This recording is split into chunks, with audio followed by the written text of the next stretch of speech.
আল্লাহ রাজি হবে কিভাবে, যার জন্য আমি নবী কেঁদেছি। আজ মেরাজের রাত আল্লাহ আমাকে রাজি করবে, যার জন্য আমি নবী শুয়ে আরাম করছি। ফুলকুমার কর্মকার পোতার জন্য 102 টাকা দিয়েছে।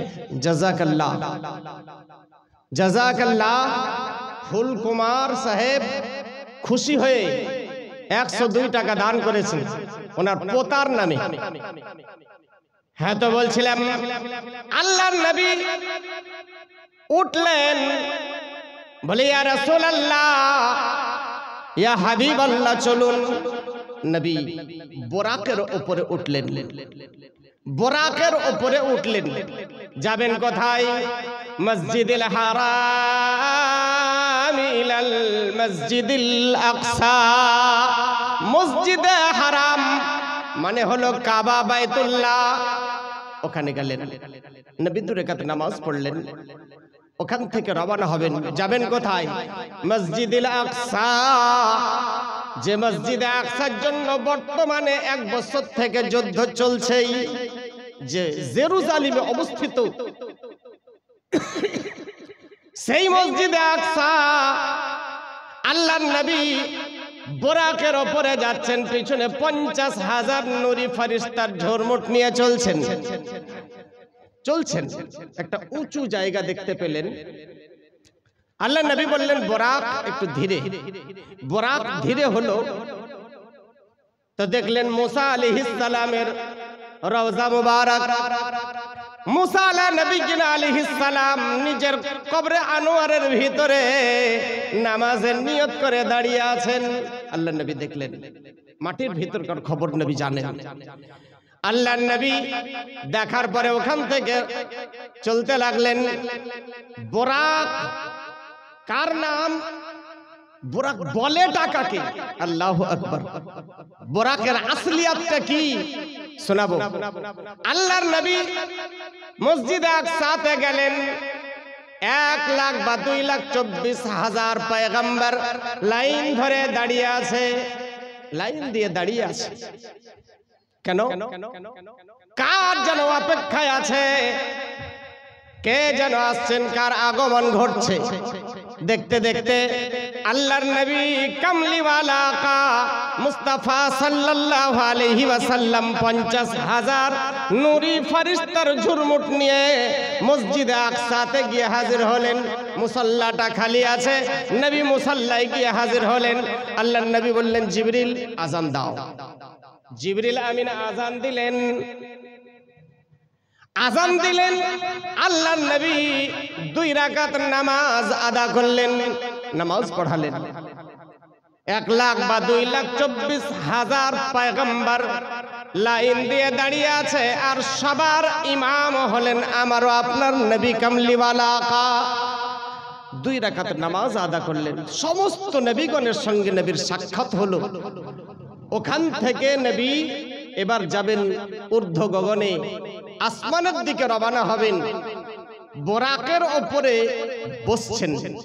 দেখুন এখানে একটা মূল্যবান কথা, যে বোরাক বলে কাকে, বোরাক কিসের তৈরি, তো নাতের মাধ্যমে শুনেছেন আপনারা, হয়তো গুরুত্ব দেননি।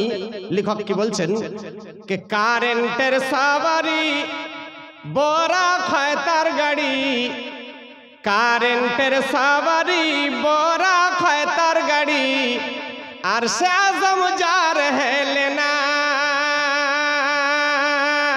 মাগো, তোমার লালের নাই তুলনা মাগো, তোমার লালের নাই তুলনা। মেঘে মাথায় ছায়া করে, রোদ না লাগে গায়, আর গরম মরু পায়ের নিচে শীতল হয়ে যায় মাগো, শীতল হয়ে যায়। নোরানি বদনে হাওয়া লাগে সনসনে, খেজুর পাতাই হিলাই সব ডানা মাগো, তোমার লালের নাই তুলনা। আল্লাহর নবী বোরাকের উপরে উঠবেন। তো বোরাক কিসের? বারকুন আরবি একটা ওয়ার্ড।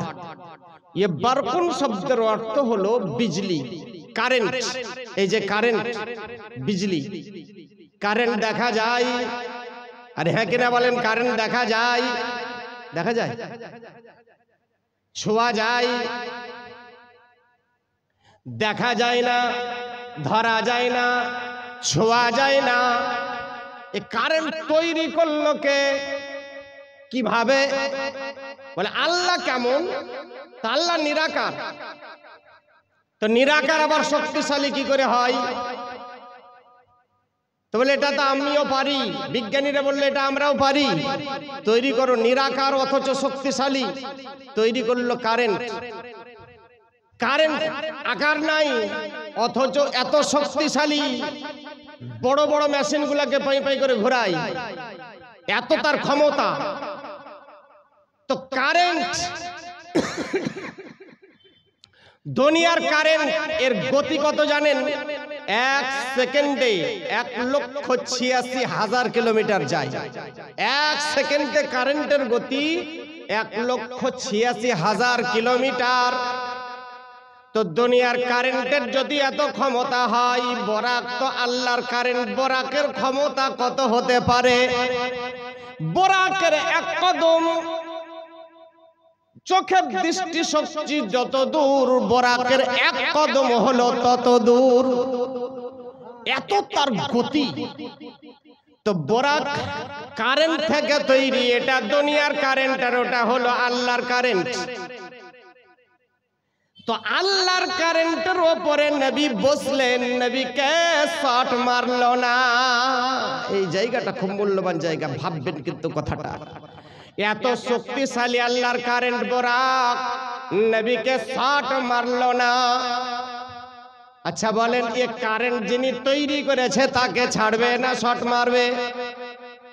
শট মারবে, কিন্তু কেন মারে এটা হয়তো অনেকেই জানি না। শট মারে কেন এটা জানা নাই, অনেকের জানা নাই। দেখুন, এই বাতিটা জ্বলছে, এতে 4টা জিনিস আছে। একটা আছে ঋণাত্মক, আর দ্বিতীয় হলো ধনাত্মক, যাকে আমরা নেগেটিভ আর পজিটিভ বলি। আর আছে এর ভিতরে একটা গ্যাস, আর আছে একটা তাপ। 4টা জিনিস দিয়ে বাতিটা বিজ্ঞানী কৌশলে জ্বলে, আলো দেয়। আলো দেয়। আজকাল তো আরো উন্নত।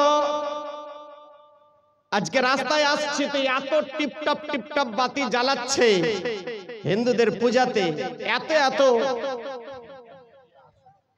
3টা মেয়ে মিলে 800 টাকা দিয়েছে। সুবহানাল্লাহ। না চাইতেই যদি টাকা আসে, চাইলে কত আসবে? হ্যাঁ, তো চাইবো ইনশাআল্লাহ। একটু ধৈর্য ধরেন খালি।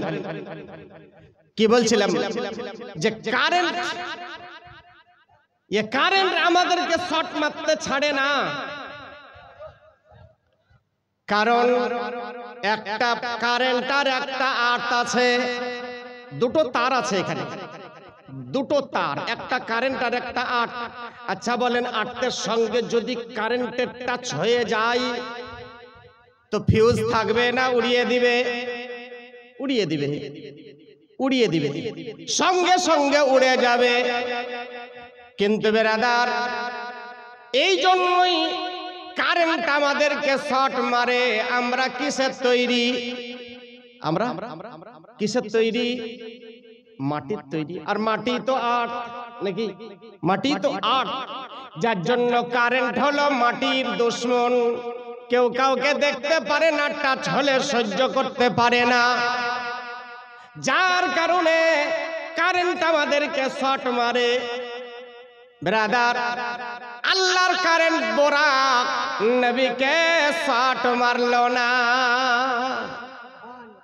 কেন? এই জন্যই যে নবী মাটির তৈরি না। বলুন না সুবহানাল্লাহ। এই জন্যই যে নবী মাটির তৈরি না। তাহলে কি দিয়ে তৈরি? যদি নবী মাটি হতো তাহলে আল্লাহর কারেন্ট বোরাক নবীকে শর্ট মারতো। তৈরি কিসে? আল্লাহর নূর থেকে নবীর নূর, আর নবীর নূর থেকে সারা জাহানের নূর, চন্দ্র সূর্য গ্রহ নক্ষত্র মানব দানব যাহা কিছু তৈরি করেছে নবীর নূর নিয়ে তৈরি করা হয়েছে।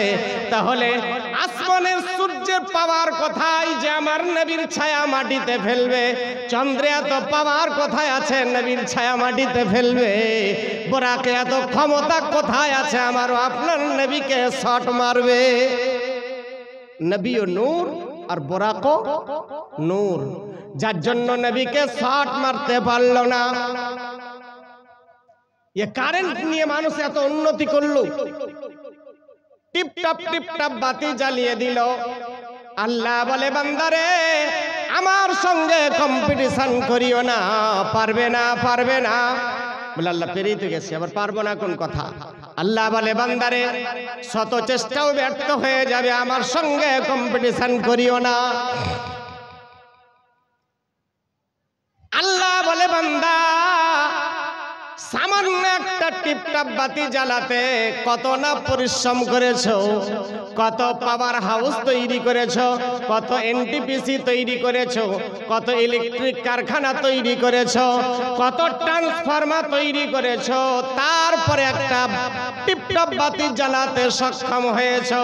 আমি আল্লাহ আমার সঙ্গে কম্পিটিশন করিও না, কেননা আমি আল্লাহ সামান্য একটা জোনাকি পোকার পিছন দিকে টিপটপ বাতি জ্বালাই।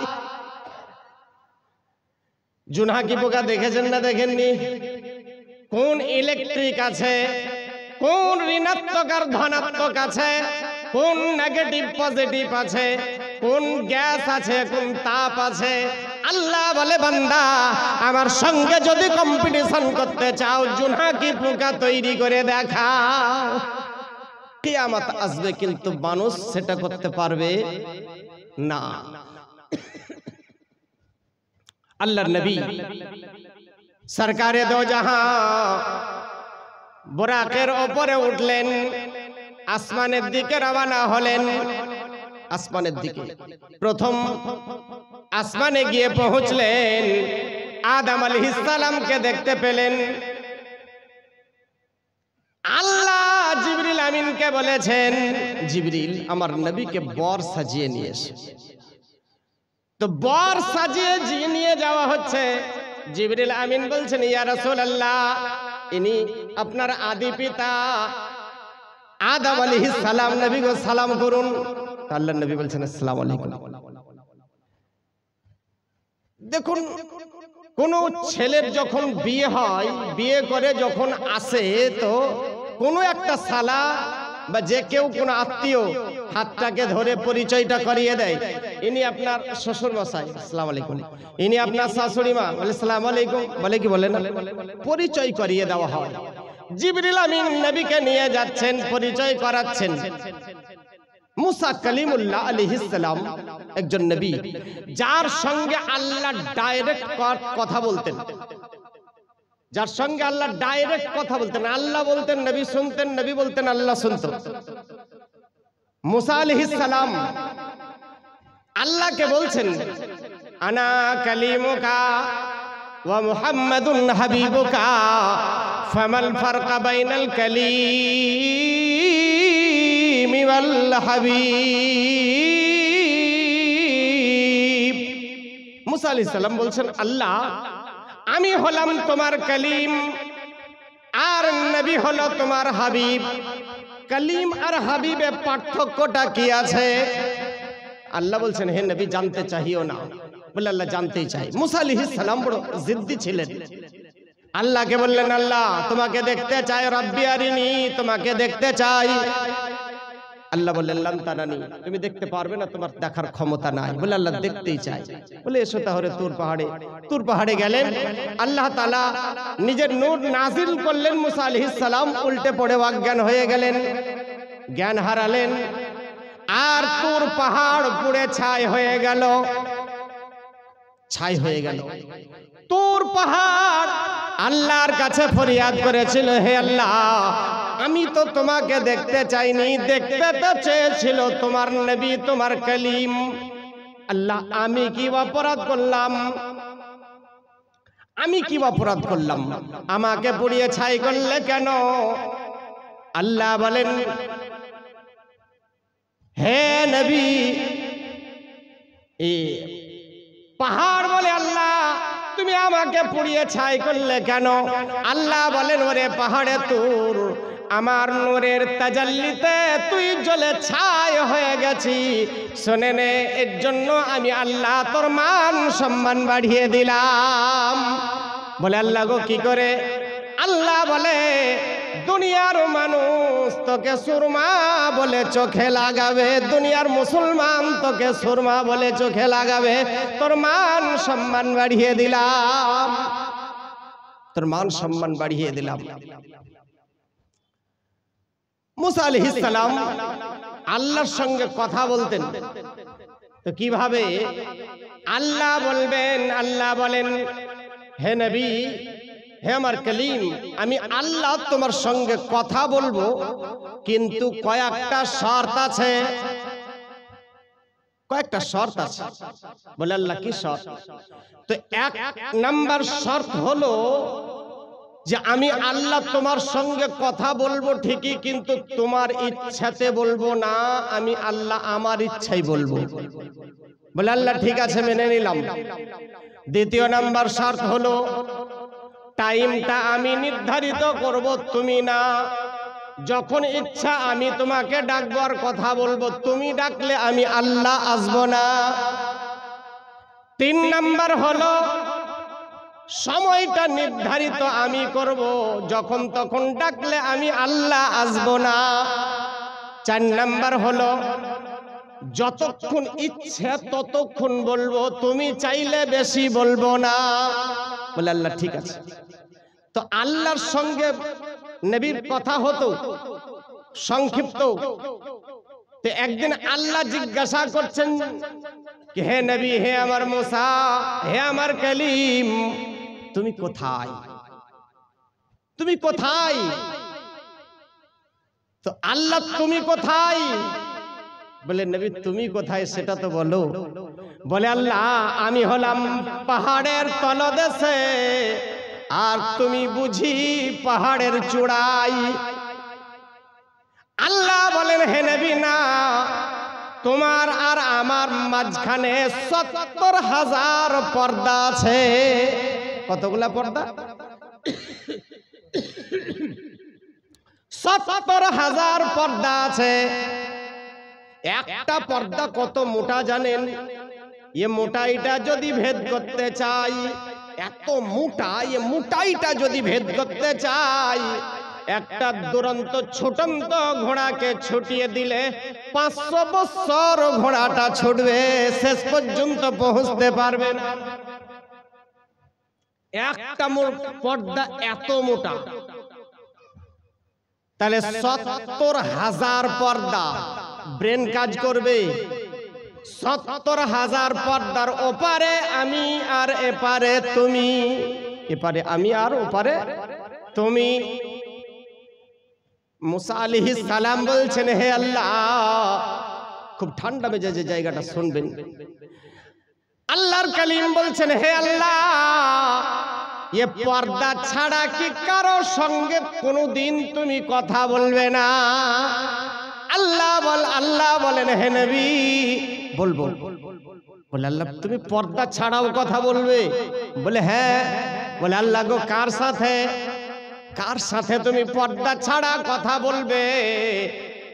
আল্লাহ বলেন হে নবী, শেষ জামানায় আমি আল্লাহ এমন একজন নবী দুনিয়ার বুকে পাঠাবো, ওই নবীর উম্মতি যারা হবে তাদের সঙ্গে যখন আমি আল্লাহ কথা বলবো, মাঝখানে কোনো পর্দা রাখবো না।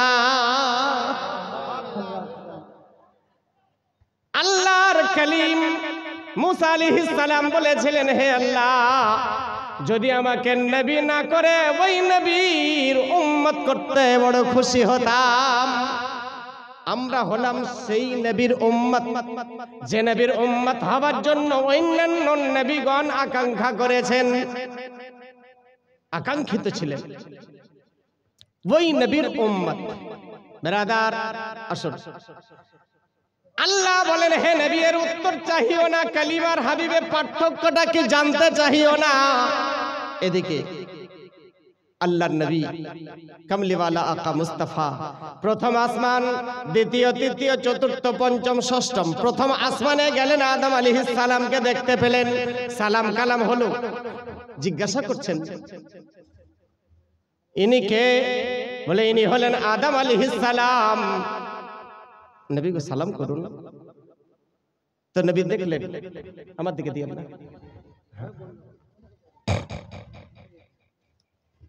আমার আল্লাহর নবী কামলিওয়ালা আসমানের দিকে চলে যাচ্ছেন, আদম আলাইহিস সালামকে দেখতে পেলেন।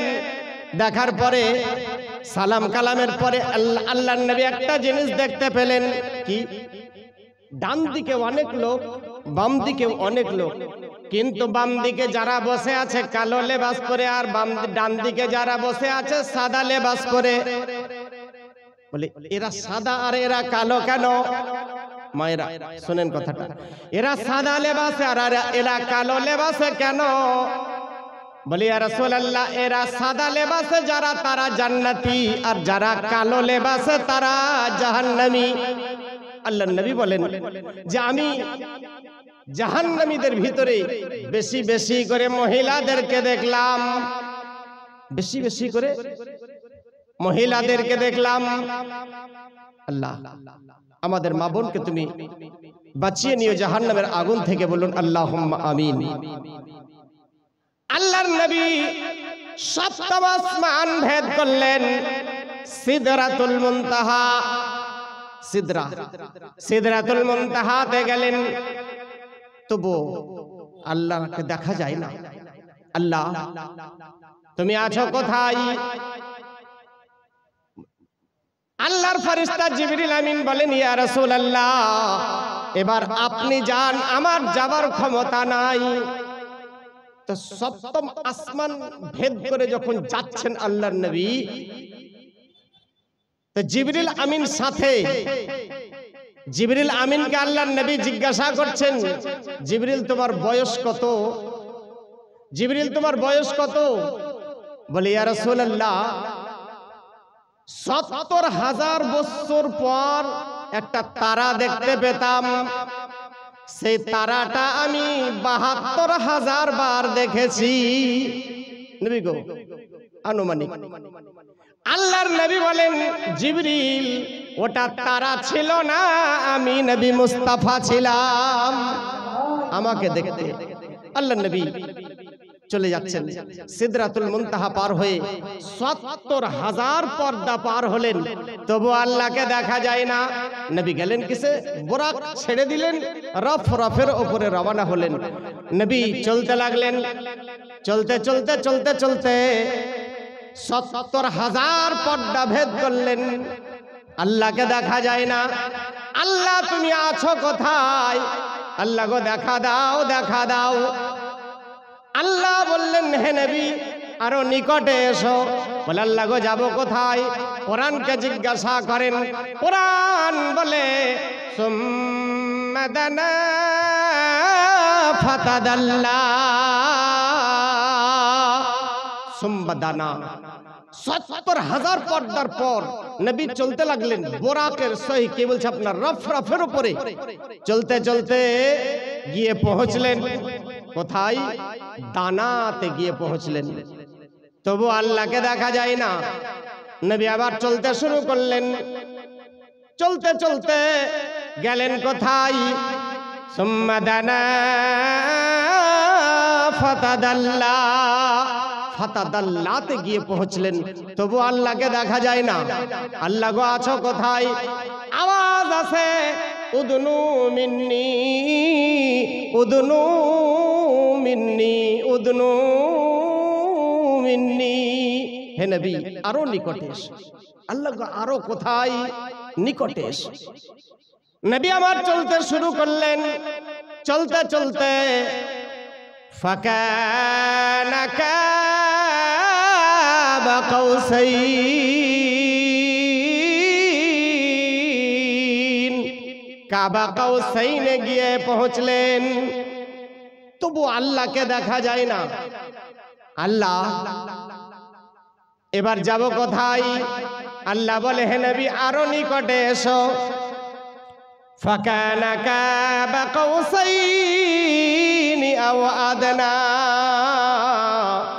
আও আদনাতে গিয়ে পৌঁছলেন। আও আদনা মানে অতি নিকটে, অতি নিকটে। কত নিকটে?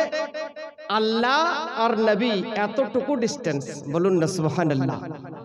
আল্লাহ আর নবীতে এতটুকু ডিস্টেন্স। আল্লাহ নবীকে সালাম করেন, আসসালামু আলাইকা আইয়ুহান নবী। বলবেন না সুবহানাল্লাহ, আল্লাহু আকবার। নবীকে সালাম করছেন, নবী সালামের জবাব দিলেন না। আচ্ছা বলেন সালাম করাটা কি সুন্নাত না ওয়াজিব? সুন্নাত। উত্তর দেওয়াটা ওয়াজিব। আল্লাহ সালাম করলেন, নবী সালামের জবাব দিলেন না কেন? আসসালামু আলাইকা আইয়ুহান নবী, তার মানে হলো তোমার উপরে সালামতি হোক। কার? আল্লাহ। কে বলছেন? আল্লাহ। এবার যদি এর উত্তর দিতেন ওয়া আলাইকুম সালাম বা ওয়া আলাইকাস সালাম, তাহলে মানেটা কি হতো? আল্লাহ গো তোমার উপরেও আল্লাহর রহমত নাজিল হোক। তো আল্লাহর উপরে আবার কোন আল্লাহ আছে যার রহমত নাজিল হবে আল্লাহর উপরে? ঠিক কিনা বলেন? যার জন্য আল্লাহর নবী কি বলেছিলেন? আসসালামু আলাইনা ওয়া আলা ইবাদিল্লাহিস সালিহিন।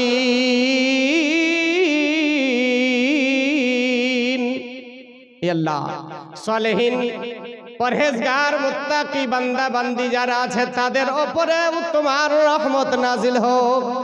ব্রাদার, আল্লাহ আর নবী, লেখক বলছেন যে মজহরে জাতে খুদা জুজ মুস্তাফা কোই नहीं, और जात पैगंबर से बढ़कर